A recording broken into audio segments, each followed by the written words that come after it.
Listen, I said listen, not hear, not glance, not drift in and out. Listen.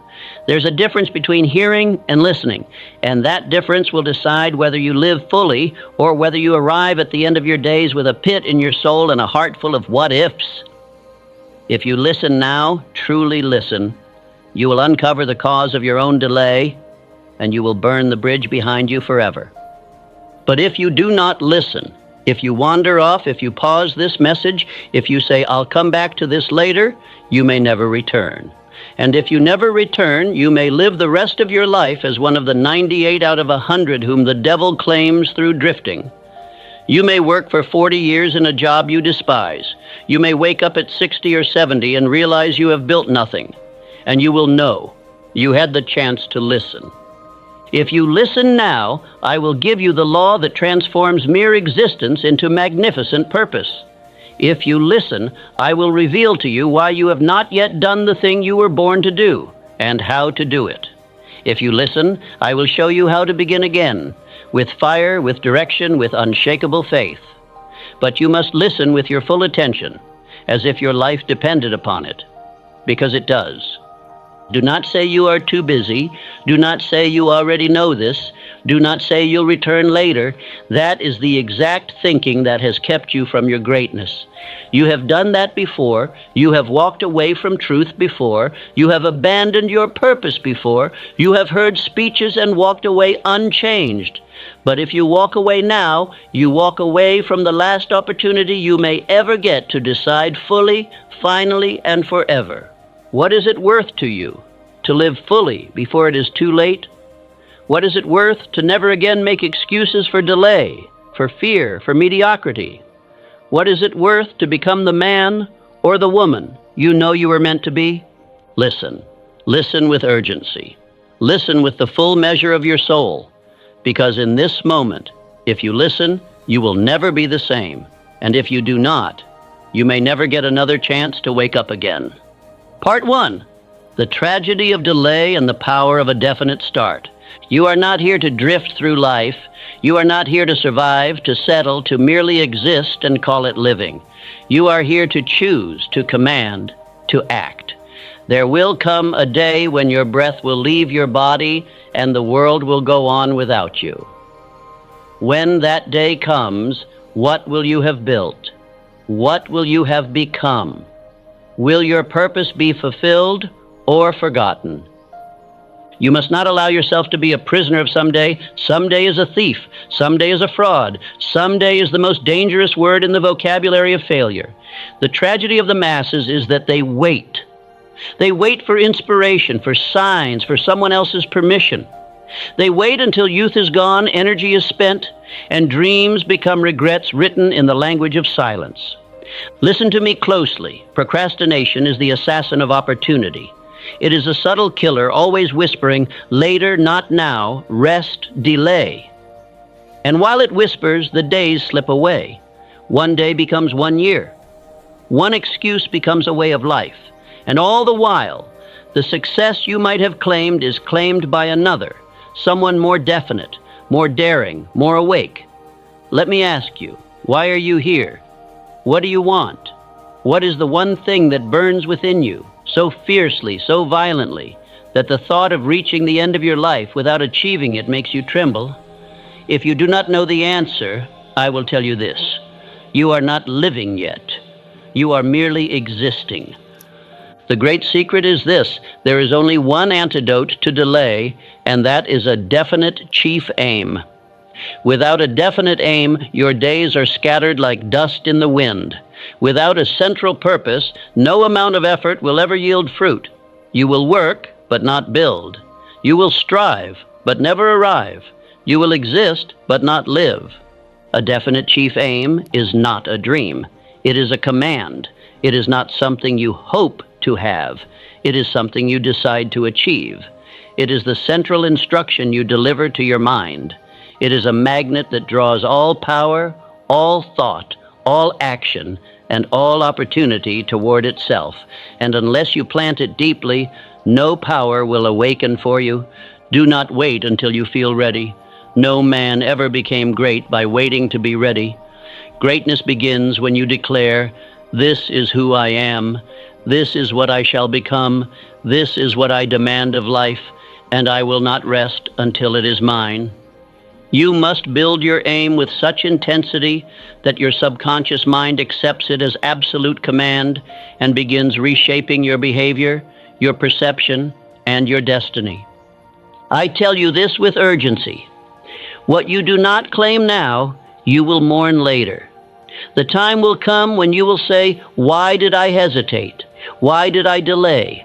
Why did I believe I had more time?" And no answer will come, for time once spent is never returned. You must seize this moment before it slips from your grasp. Andrew Carnegie, whose fortune and philosophy set the foundation for my work, began with a clear vision: to use wealth not merely for luxury, but for the elevation of mankind. He decided this before he had a dollar to his name. He planted the vision, repeated it with faith, and impressed it upon his subconscious until his actions became the living extension of that aim. That is the power of definiteness. I warn you again, if you do not choose your aim, the world will choose it for you, and the world will not choose greatness. It will choose comfort. It will choose conformity. It will choose mediocrity. But life does not reward the passive. It rewards the definite. It rewards the man who knows what he wants and moves toward it without apology, without hesitation, and without rest. You may be asking, but what if I do not know my aim? Then decide today that discovering it shall become your aim. Your mind cannot stay empty. If you do not give it an order, it will obey someone else's. And that is where most lives are lost. Not in death, but in submission to vague routine, to purposeless days, to years spent climbing a ladder placed against the wrong wall. So I give you this command. Write your chief aim. Write it now. Not tomorrow, not tonight. Now write it in clear, bold language. Make it specific. Make it measurable. Make it magnetic. Then place it where your eyes shall see it daily, on your wall, your desk, your door, and speak it aloud, morning and night, with faith, with emotion, with full belief that it is already yours. Speak it even if your voice trembles. Speak it even if you do not yet believe it. Speak it until your subconscious accepts it as law. Speak it until your behavior begins to obey it. Speak it until the world bends to it. For the spoken word is power, and when backed by belief, it moves unseen forces to your aid. This is no empty ritual. This is science. This is law. The law of suggestion, the law of belief, the law of subconscious influence. These are as real as gravity, as binding as death. Ignore them and you suffer. Obey them and you rise. You will rise to the level of your dominant thought, or you will sink to the level of your neglected potential. There is no middle ground. Let me ask you, how many years have you allowed to slip by in uncertainty? How many days have you let pass without a single definite act in service of your purpose? If you were to die tomorrow, would your purpose die with you, unspoken, unwritten, unpursued? Or would it rise through the works you left behind? Do not lie to yourself any longer. You have time now. But that time is borrowed, it is not guaranteed, and you have wasted enough of it already.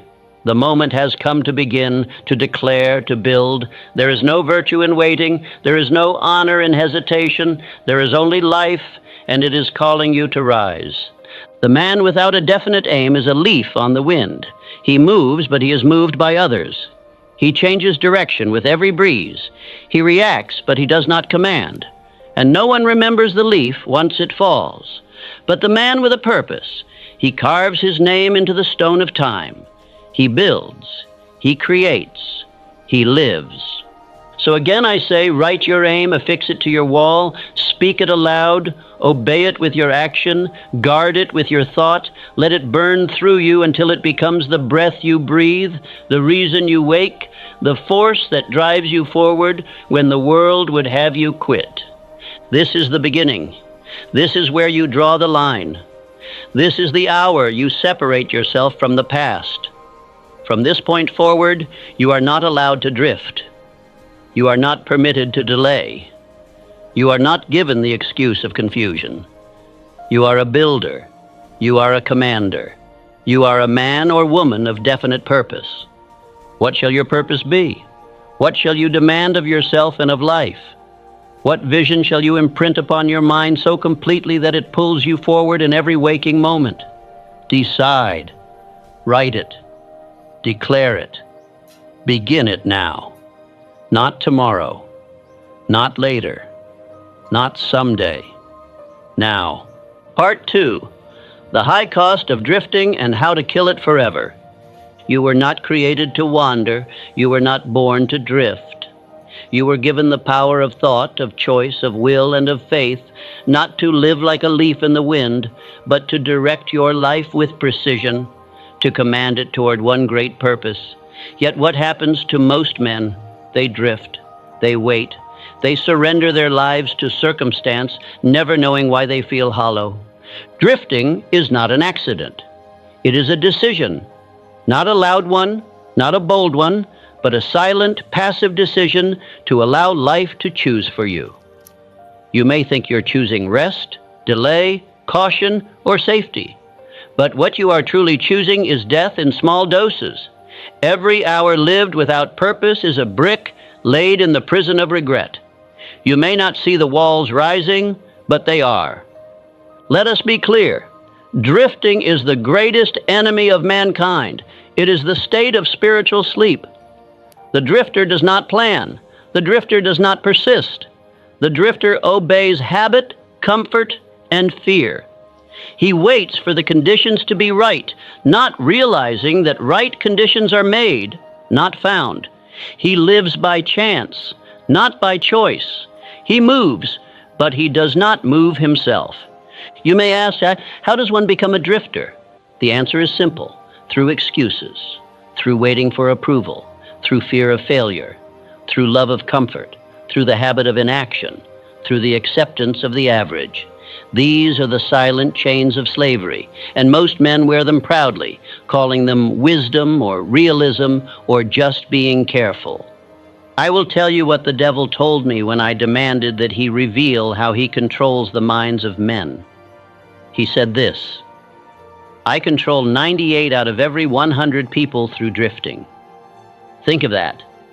98 out of every 100, not by force, not by violence, but by passivity, by lulling them into spiritual laziness, by stealing their attention and never giving it back. You must now ask yourself, have I been drifting? Have I allowed months or years to pass without definite motion toward a definite goal? Have I been waiting for something to happen instead of commanding something to happen? If the answer is yes, do not flinch. Do not make excuses. You are not beyond recovery, but you must act now. The drift deepens with each passing day. Drifting is fed by fear, fear of criticism, fear of poverty, fear of failure, fear of being seen as foolish. These fears will whisper to you, be careful. Stay where you are. Who are you to think you can rise? But those voices are not yours. They are the echoes of the drifting world around you.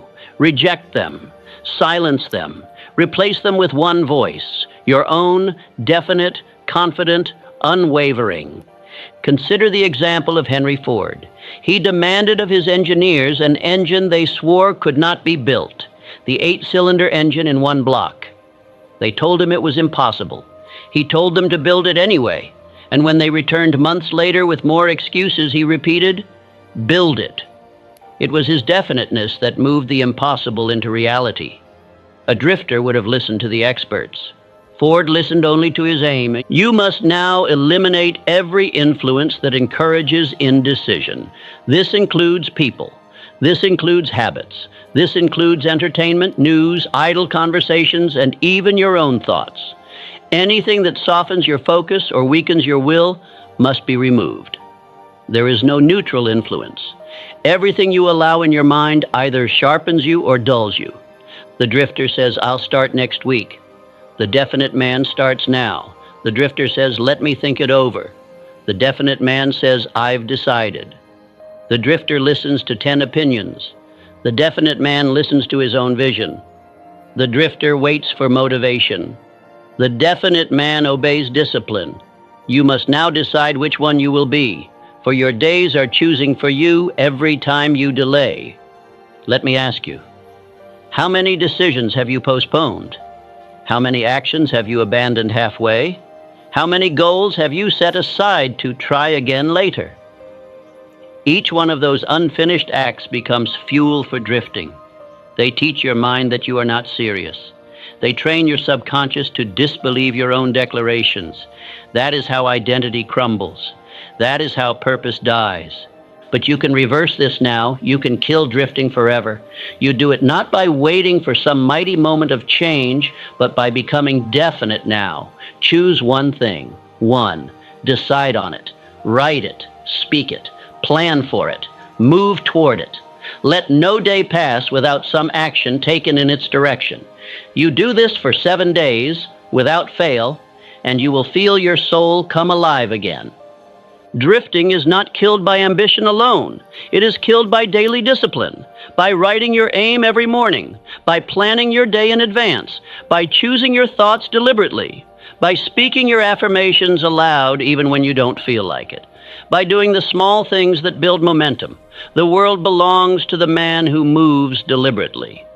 Do not allow yourself to pretend any longer. You know when you are drifting. You feel it. It is the sense of time slipping, the dull ache of unrealized purpose, the quiet voice of regret. It grows louder with every week of aimlessness. Do not let it grow louder. Drown it in decisive action.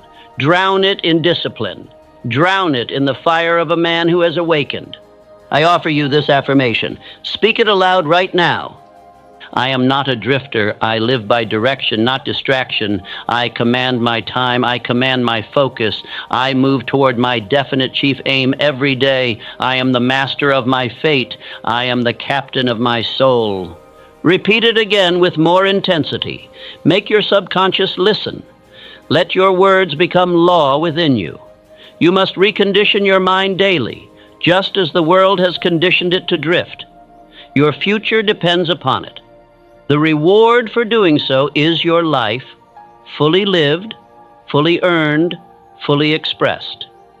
This is your moment of separation.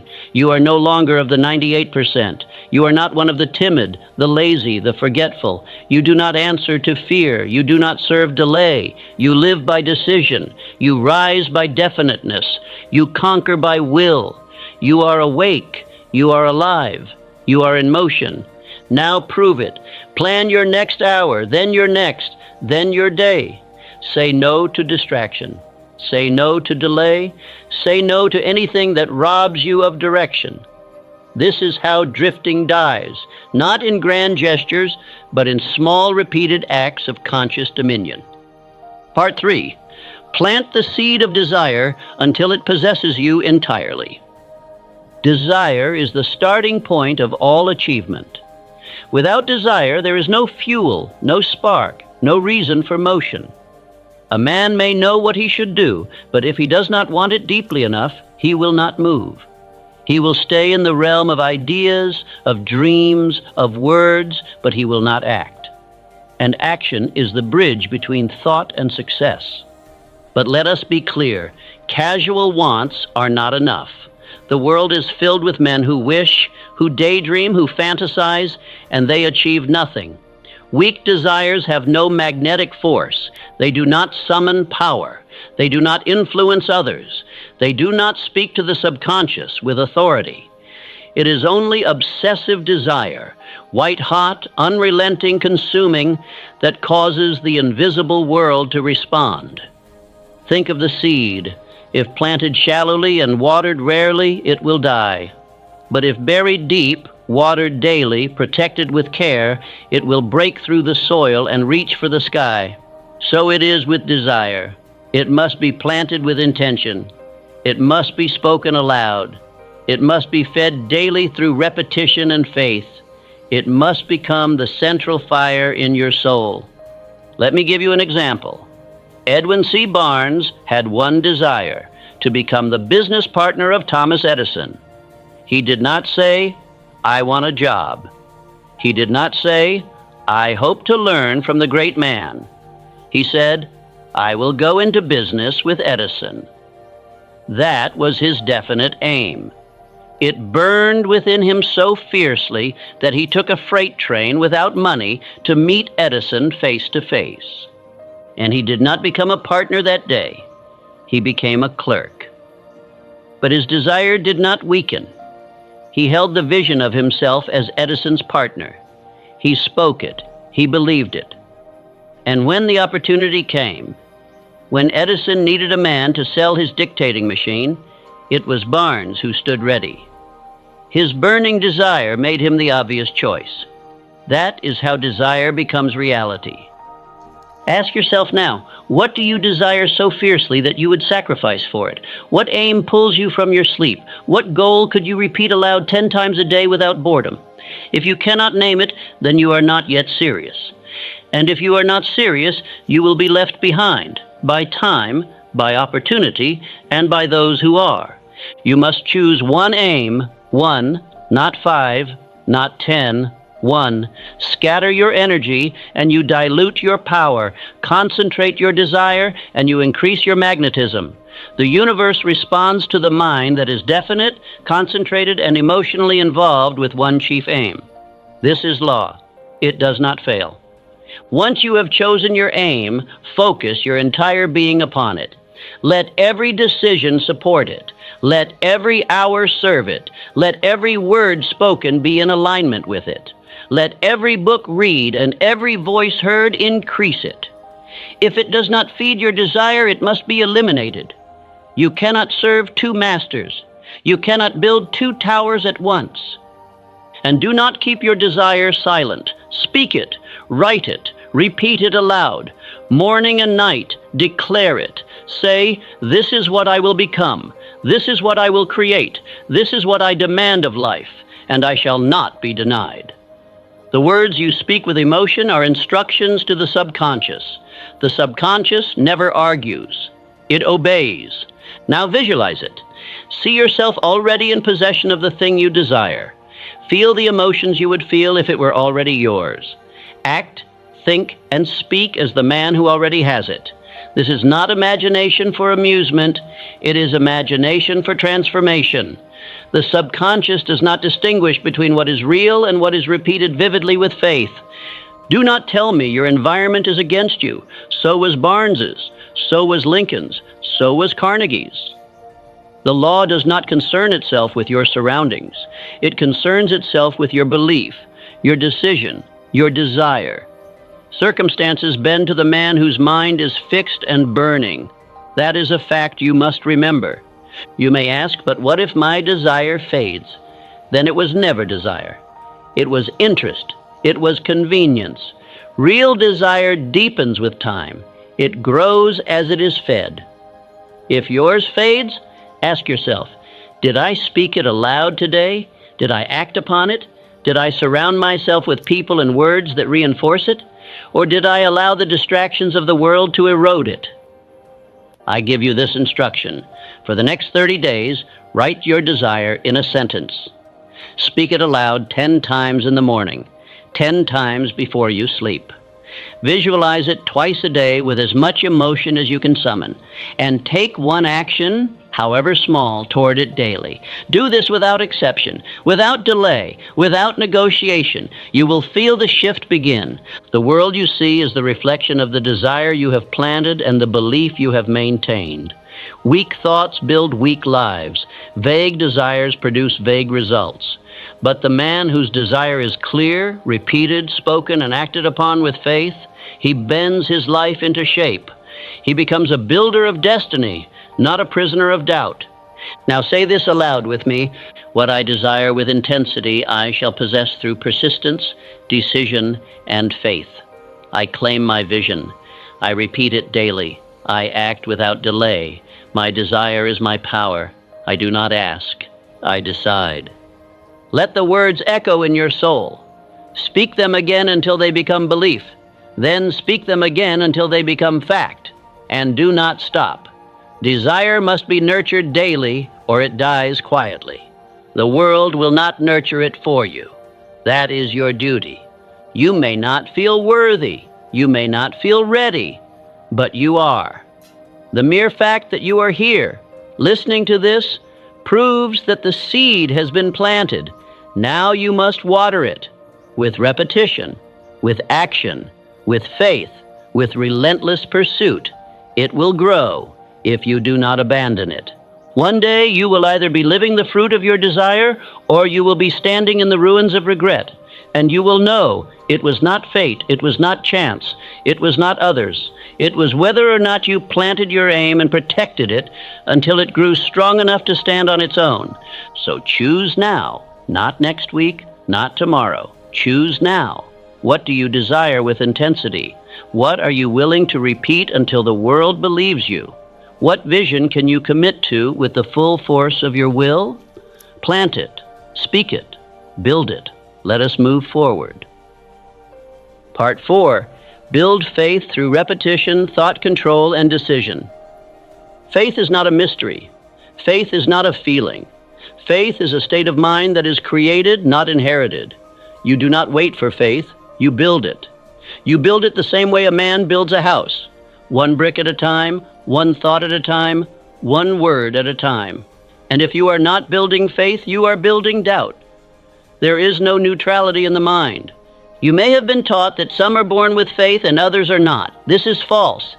Faith is planted by repetition. You must tell yourself daily that you believe. You must speak aloud the thing you intend to become. You must hear your own voice say, "It is possible. It is mine. I am becoming it now." You do not wait to believe. You decide to believe and repeat the decision until it takes root. Faith is the only antidote to fear, and fear, like a virus, enters through idle thought. It creeps in through delay, through hesitation, through listening to the opinions of others. If you are not controlling your thoughts, you are being controlled. The subconscious will accept whatever is repeated, whether that is belief or doubt, courage or fear, victory or surrender. Let me give you an example of faith in action. Abraham Lincoln failed again and again in politics. He faced poverty, ridicule, defeat, but he never abandoned his belief that he was meant for a great purpose. He spoke it, he endured for it, he rose from it. His faith was not the absence of difficulty, it was the decision to persist through it. You must understand this. Repetition is the tool that writes faith upon the subconscious. Not once, not occasionally, but daily, hourly. Repeated thought, repeated speech, repeated vision. That is how belief is formed. The man who says, "I am confident," even if he feels fear, will one day become confident. The man who says, "I will succeed," will find the path forming beneath his feet. That is why I gave the self-confidence formula in Think and Grow Rich. It is not a suggestion, it is a prescription. You must say aloud, "I know that I have the ability to achieve the object of my definite purpose in life. Therefore, I demand of myself persistent, continuous action toward its attainment." You must say it with power, with feeling, until your soul believes it. You must also protect your mind. Thought control is not optional. You are either directing your thoughts or you are being directed. Every influence you allow into your mind, through conversation, through books, through idle chatter, has the power to weaken or strengthen your belief. Guard it like a fortress. Allow only what builds you. When you make a decision and stand by it, faith begins to grow. Decision is a muscle. Every time you use it, it strengthens. Every time you delay, it atrophies. The indecisive man cannot have faith. He is like a leaf tossed by the wind. He cannot believe because he never commits. But the decisive man, he creates faith by standing firm. You must act in faith before you feel it. Faith grows through motion. Speak your aim aloud. Take steps forward, even if they are small, even if they are awkward. Action feeds belief. Inaction feeds doubt. Do not wait for confidence. Do not wait for certainty. Begin, and faith will rise with each obedient step. I will now give you a warning. Doubt is not your voice. Doubt is the devil's whisper. It says, you are not good enough. It says, you have failed too many times. It says, this is not for you. That voice is not you. It is the enemy of your progress, and it must be silenced. How? Through repetition of truth, through repetition of your chief aim, your self-belief, your definite faith. When doubt arises, speak your affirmation louder. When fear strikes, act with greater speed. When confusion sets in, return to your chief aim and read it aloud until clarity returns. You must condition your mind like a soldier trains his body, every day without excuse, without delay, until obedience becomes natural. Say this aloud with me now. I believe in myself. I believe in my definite purpose. I believe that through faith, all things are possible. I speak my aim aloud. I act in faith. I build belief through repetition, decision, and persistence. Speak it again, then again. Let it anchor in your mind. You are not a prisoner of doubt. You are the builder of faith. And faith, true, absolute faith, is the bridge between where you are and where you must go. The world does not reward potential. It rewards belief. You will never act beyond your belief. If you believe small, you will act small. If you believe in lack, you will experience lack. If you believe in defeat, you will find it. But if you believe that all power is within you, and that through desire, faith, and decision, you can create your destiny, you will rise. And belief is built not once, but daily. You must repeat your aim. You must visualize it. You must declare it aloud. You must speak like the man you are becoming, not the one you have been. That is the discipline of faith. The greatest error most make is to speak of what they do not want, to repeat their fears, to rehearse their failures, to declare, I am not good at this, or I never succeed. These words become commands. And the subconscious does not question, it obeys. You must speak only what you wish to create. Speak of abundance. Speak of strength. Speak of the man you choose to become. Let us make this clear. Faith is not hope. Faith is not waiting. Faith is knowing and acting in the direction of what you know. It is not passive. It is not soft. It is the most aggressive force in the world. It crushes fear. It drives through obstacles. It believes before there is evidence, and therefore it creates the evidence. You must now build a daily ritual. Morning and night, repeat your definite chief aim aloud. Morning and night, speak the self-confidence formula. Morning and night, visualize the man you are becoming. And throughout the day, take actions that affirm this belief. This is the discipline of the few. This is the way of the successful. You may feel resistance, you may feel discomfort. That is the sign you are rewriting your mind. That is the proof you are awakening. The old identity will fight, but it will lose, because repetition is stronger than memory. Action is stronger than fear. Decision is stronger than doubt. And faith, when backed by will, always wins. This is the part where most give up. They say it's not working. They stop the repetition, they break the rhythm, and they return to the drift. Do not do this. You are not like them. You are the 2%. You persist until belief becomes automatic, until the new identity becomes second nature, until your results match your declarations. You are not building wishful thinking. You are building faith by law. Speak, repeat, decide, act. Guard your mind. Keep your aim in front of you. This is the rhythm of transformation. This is how you build faith that moves mountains. Part 5.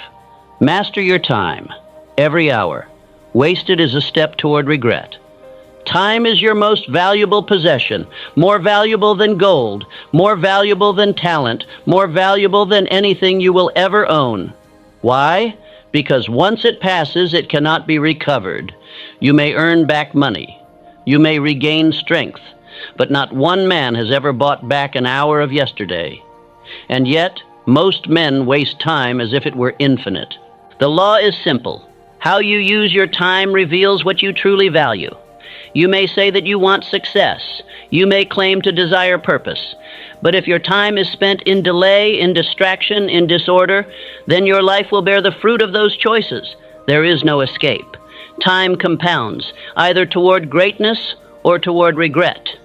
Every hour you waste is not neutral. It is not harmless. It is a decision, a statement of identity. Every idle hour is a step backward. Every distracted morning is a lost opportunity. Every unfocused day is one you never get back. And you will feel it one day when your body begins to fade and the world grows quiet. And you realize you spent your life watching instead of building. I speak to you now with urgency. Master your time, or it will master you. Do not wake late and call it rest. Do not waste your time and call it relaxation. Do not move aimlessly and call it productivity. Plan your day. Assign your hours. Guard your schedule as you would guard a chest of treasure, for that is what it is. Consider Charles M. Schwab, the steel magnate who built his fortune under Carnegie's empire. He did not drift through his day. He used every minute with focus. His burning desire was to become indispensable, and so he scheduled every hour to serve that aim. The result? He became the highest paid executive of his time. That is not chance. That is cause and effect. You must do the same. Decide now to create a plan for each day. Rise early. Begin with your definite chief aim. Write your priorities. Assign time to each task. Execute, review, adjust, and repeat the next day. If you do this, the quality of your time will improve, and as your hours improve, so will your life. There is a spiritual law behind this. It is called hypnotic rhythm. Whatever you repeat daily, hourly, becomes a fixed part of your subconscious, a habit, a program, and once fixed, it no longer requires force. If you build the habit of wasting time, you will one day find it difficult to do anything else. But if you build the habit of using time wisely, your momentum will carry you. Let me ask you, how many of your past days have been lived with deliberate design?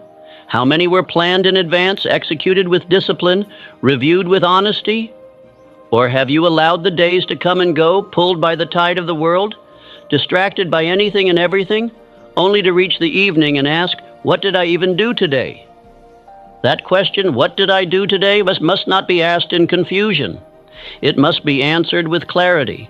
You must end each day knowing what you built, what you moved forward, what you gave to your purpose. If you do not, then your mind will slowly accept mediocrity as normal, and you will wonder years from now why success escaped you. Track your hours, write them down, measure what you do. Time, like money, must be budgeted. Would you hand your entire fortune to strangers without accountability? Number. Then why hand them your hours? Why give them your focus, your energy, your presence without return? Every hour must buy something: clarity, progress, strength, wealth, purpose. If it buys nothing, it is a loss. Let me give you an instruction. For the next 7 days, plan your schedule in writing. Review it each evening. Track how long each task takes. Adjust. Eliminate what is wasteful. Reinforce what is fruitful. At the end of the week, reflect on the change. You will find that life begins to obey structure. Results begin to multiply. Clarity begins to rise. You may resist this. You may say, but I like spontaneity. I like freedom. That is an illusion. There is no freedom in chaos. There is only slavery to impulse. True freedom is not the absence of structure.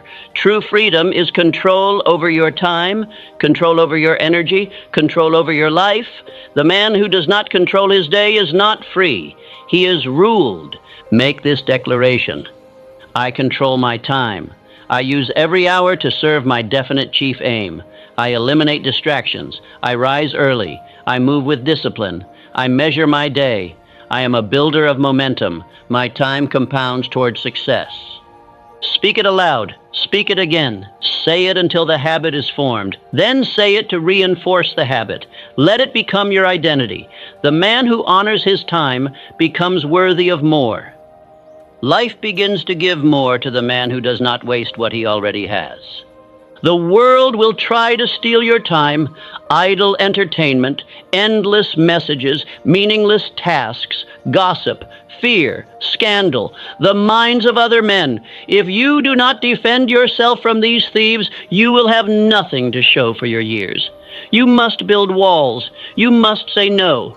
You must protect your attention with intensity. There is a price to be paid for this mastery. You will be called intense. You will be misunderstood. You will be isolated from those who live aimlessly. But I tell you, that is the price of destiny.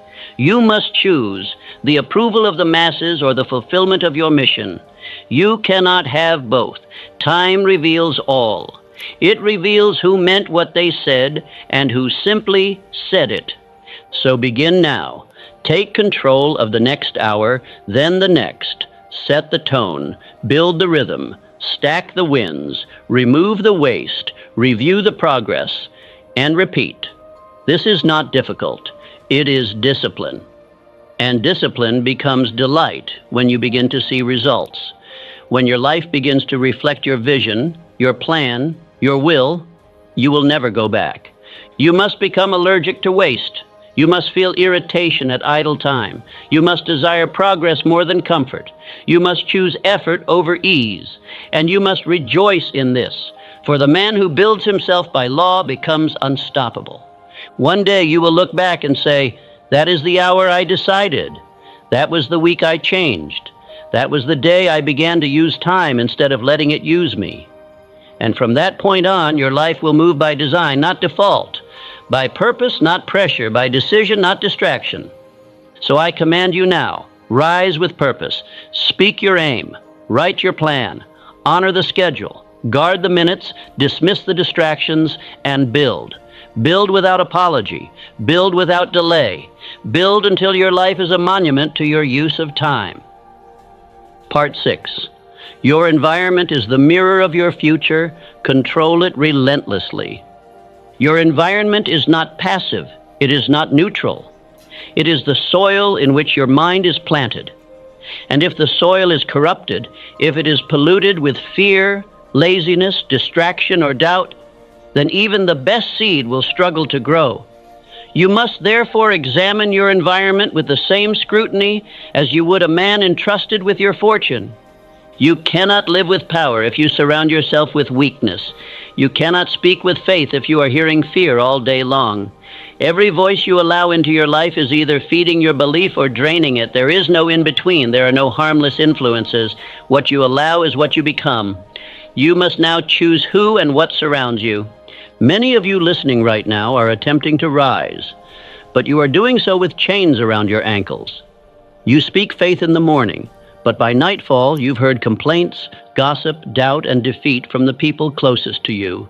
And you wonder why your belief collapses by sundown. This is not a mystery. This is the result of environmental influence. I tell you plainly, if you do not remove every influence that weakens your purpose, you will fall. Not because you are incapable, but because you are allowing your subconscious to be saturated with contradiction. And the subconscious obeys the loudest, most repeated input. If that input is fear, you will become fear, even if you say otherwise. This is why the mastermind principle is not optional. You must build an environment of harmony, an alliance of minds that reinforce your definite chief aim. One mind alone can falter, but a group of minds, in agreement, in belief, in mutual elevation, this creates power. This creates energy. This summons infinite intelligence into your affairs. Consider Thomas Edison. He did not build alone. He surrounded himself with men who magnified his purpose, who supported his vision, who believed in the unseen as he did. They were not there for comfort. They were there for creation. Edison's environment reflected his mission.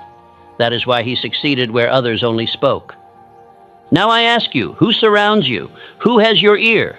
Who has access to your thoughts, your energy, your schedule? Do they speak of courage or complaint? Do they challenge you or distract you? Do they feed your fire or smother it with doubt? These are not casual questions. Your future depends upon your answers.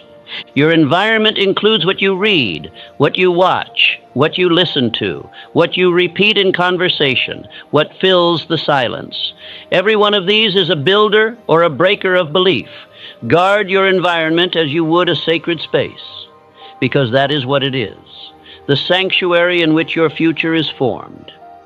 I give you this law. Your results will never exceed the quality of your mental surroundings. You cannot rise beyond your atmosphere. A seed does not grow in poisoned soil, and neither will you unless you purify your world. You must now cultivate a space of growth, silence, belief, and purpose.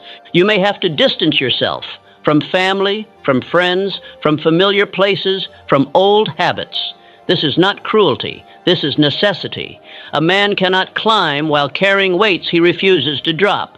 There is no law that demands you stay loyal to what limits you. Your only loyalty must be to your definite chief aim. You may say, "But I feel lonely when I separate." Let me answer plainly, better to walk alone in the right direction than to walk with a crowd into mediocrity. The man of purpose is never truly alone. He is accompanied by faith, by decision, by the whisper of infinite intelligence guiding his path. But the man surrounded by the wrong voices is alone in another way. He is disconnected from himself. Let us build a new environment. Begin by creating a physical space dedicated to your purpose. A desk, a wall, a room, something that is yours. Place your written chief aim there. Speak aloud your affirmations there. Keep it clean. Keep it sacred. Let that space reflect the seriousness of your mission. Next, identify 3 people who elevate your thinking. They may not be close, they may not even know you, but their words, their books, their examples, these must become your companions. Study them. Speak of them. Let them live in your mind as reminders of what is possible when a man aligns with purpose. Then eliminate the voices of confusion, the negative conversations, the endless news, the empty entertainment, the small-minded gossip, the cynical friend, the fearful relative. These are not harmless. These are termites in the structure of your belief. You cannot build with rotted timber. Cut it out. Now speak this aloud. I choose only those voices that strengthen my faith. I choose only those paths that reinforce my aim. I eliminate all that weakens me. I guard my environment. I command my atmosphere. My surroundings reflect my destiny. Repeat it until you believe it, until you act upon it, until your home, your habits, your calendar, and your companions all speak the same language. Definiteness, belief, purpose, progress. This is the environment of the successful. This is how power begins to move through you. You must be relentless. You must not justify your limitations. You must not apologize for your growth. You must not make peace with mediocrity to protect the feelings of others. A man on fire does not explain his heat. He moves, and those who are ready follow. The rest stay behind, and that is not your concern. One day soon you will wake up and feel different. Your room will feel clearer. Your thoughts will feel sharper. Your path will be visible. That will not be an accident. That will be the result of your decision to control your environment. And that control will multiply into discipline, into momentum, into results. Part 7. Action makes you alive, and only action. Purpose without action is deception. Decision without action is illusion. Belief without action is denial. You may say you want greatness, you may write your aim, speak your affirmations, guard your thoughts, but if you do not act, if you do not move, if you do not do what must be done, you are not alive. You are still asleep, dreaming while life passes you by. Action is what separates the believer from the drifter. Action is what breathes life into your desire. Action is the force that makes thought visible. You cannot think your way into success. You cannot visualize your way into achievement. These are vital, but only when followed by action. Repeated action, bold action, immediate action. Let me tell you now, action is the cure for fear. Action is the cure for doubt. Action is the only proof that belief is real. And yet most men wait. They wait for motivation. They wait for confidence. They wait for the plan to be perfect. But perfection is a lie. It does not exist. And while you wait for it, others act and claim what you delayed. Rockefeller began as a lowly clerk. He did not wait for signs. He did not complain of his position. He worked, he studied, he saved, he invested, he acted again and again. He rose not by dreaming, but by doing. And so must you. You must rise through motion, through effort, through the relentless demand that each day produce something. You must not fear the imperfect step. You must not fear the rough draft. You must not delay the letter, the decision, the invitation, the risk. Every successful man was once unpolished. Every strong structure began as a shaky start. The difference is, they began. They did not wait for the feeling. They created it through action. Start now. Start small. Start poorly, but start. Begin where you are. Use what you have. Move with what you know. And with each step, you will gather more strength, more clarity, more power. Action multiplies. Inaction withers. Do not wait another hour to act. Life does not reward hesitation. You may ask, but what if I fail? I say you will fail, and you must, because each failure contains feedback. Each stumble reveals a lesson. The man who acts learns. The man who waits imagines. And imagination alone without action leads to fantasy. But action refines vision. It tests desire. It produces mastery. Consider this. You are not judged by what you plan. You are judged by what you produce. The world does not reward intention. It rewards output. Let your aim be seen in your schedule, in your labor, in your creation. Make your purpose visible. Make it real through the energy of your daily discipline. Declare this now. I act boldly without delay. I demand results from myself. My actions make me alive. I begin where I am. I move without apology. I produce with power. Speak it again. Let it become your standard. Let it override your tendency to wait. Let it demolish your attachment to comfort, for comfort is not your friend. It is the silent destroyer of ambition. It whispers, rest. Wait, maybe later. But later becomes never, and you know this. That is why you must act. You may feel resistance. That is proof you are changing. That is proof your mind is awakening. You must act in the presence of resistance, not wait for it to pass. You must do what must be done, even when you feel unprepared, especially then, for every great act begins before the man is ready. Readiness is a lie comfort tells to avoid responsibility. Let me ask you, what have you postponed? What action have you told yourself you'll take tomorrow? What email, call, meeting, message, idea, or commitment have you delayed out of fear or laziness? That is the action you must take now. That is the door. That is the next step. Do not hesitate. There is only one true failure, the failure to act. Every other failure is a lesson, a refining fire, a shaping force. But inaction, that is the slow death. That is the erosion of belief. That is the breeding ground of regret. And I tell you, regret weighs more than effort. Regret lasts longer than pain. Regret cannot be reversed. You were not given desire to sit on it. You were not given time to waste it. You were not given breath to hold it. You were given these gifts to move, to build, to create. And if you do not, the gifts are removed. That is law. Use multiplies what you have. Neglect dissolves it. Do not mistake planning for action. Do not mistake talking for doing. Do not mistake intention for commitment. A man can plan for years and achieve nothing. A man can talk for hours and build nothing. But a single bold act can shift the direction of a life. Choose now to be that man. Let us build this identity. You are a man of motion. You are a woman of movement. You do not delay. You do not overthink. You act. You decide. You commit. You follow through. You live in motion. And motion creates momentum. and momentum brings success. Let your days reflect this.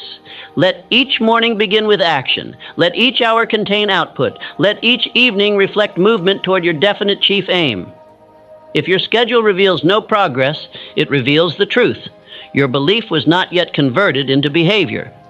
Let this not be said of you again. You do not need more information. You do not need more time. You need more motion. The answers will come as you walk. The strength will come as you lift. The courage will come as you speak. The clarity will come as you build. The reward is given to the man who acts now. So I say again, begin. Do it poorly. Do it clumsily. Do it uncertainly. But do it, and keep doing it. And as you do, the path will appear, the voice will strengthen, the results will multiply. And one day you will look back and say, that was the moment I became alive. Part 8, one day you will die, and that is why you must decide today. One day you will die. One day your eyes will close and they will not open again.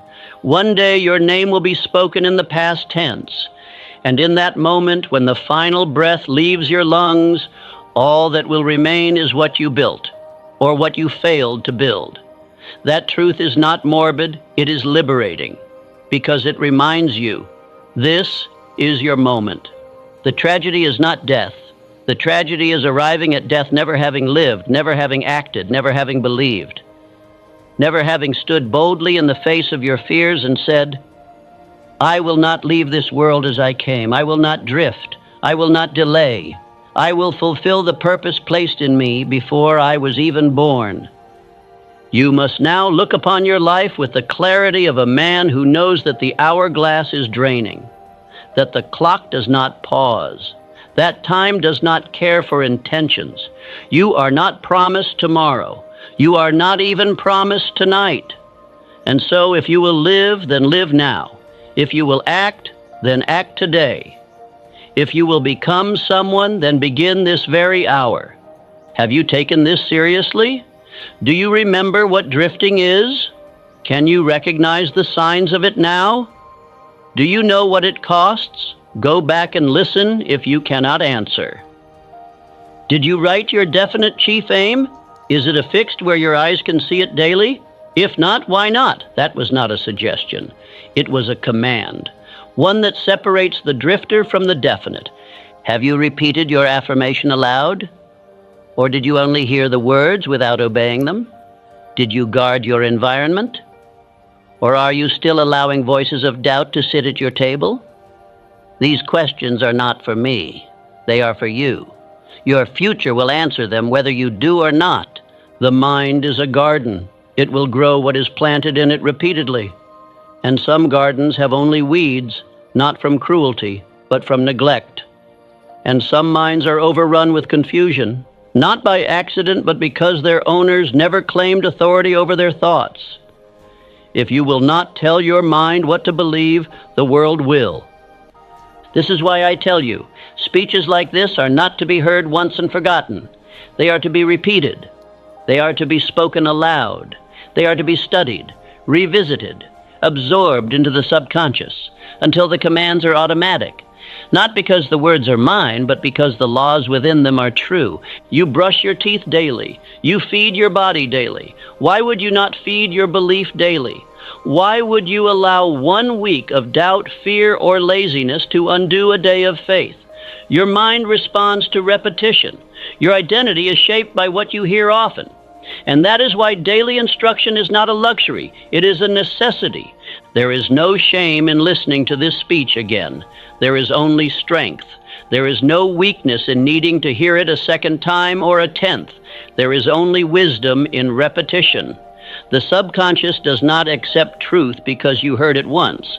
It accepts it because you repeat it with decision, over and over, until it becomes you. Now return to the truth. What was the first command? You are not here to drift. You are here to choose, to command, to act. That was the beginning, and that remains your foundation. Drifting is your enemy. Delay is your destroyer. Doubt is your jailer. And the only cure for these is a life of definiteness, decision, discipline, desire, and daily forward motion. You are not average. You were not born to be one of the 98s. You were born with the same power that moved Edison to persist, that moved Lincoln to rise, that moved Carnegie to command vast empires. The only difference between you and them is choice. They chose to become, and you must now do the same. You may have delayed in the past. You may have let days slip, but that does not define you unless you let it. Your new identity is built now, in this moment, with the decision you make right here, to commit, to act, to listen again, to apply, to speak your aim aloud before you sleep tonight, to review this speech tomorrow morning and the next, until your life begins to reflect the words you declare. You have already seen the pattern. Desire is the starting point. Faith is the fuel. Autosuggestion is the method. Decision is the trigger. Persistence is the force. Environment is the mirror. Action is the bridge. And time is the test. Have you truly mastered these, or did you hear them once and move on? You do not have to answer with words. Your results will answer for you. And if your answer is not yet what you want, then go back. Study, repeat, apply, and return again.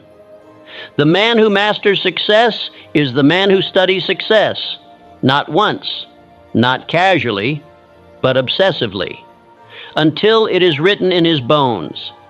Now listen closely, because this is not a speech to entertain you. It is a recruitment, a spiritual enlistment into the army of those who refuse to drift, those who refuse to wait, those who refuse to die full of unspoken dreams.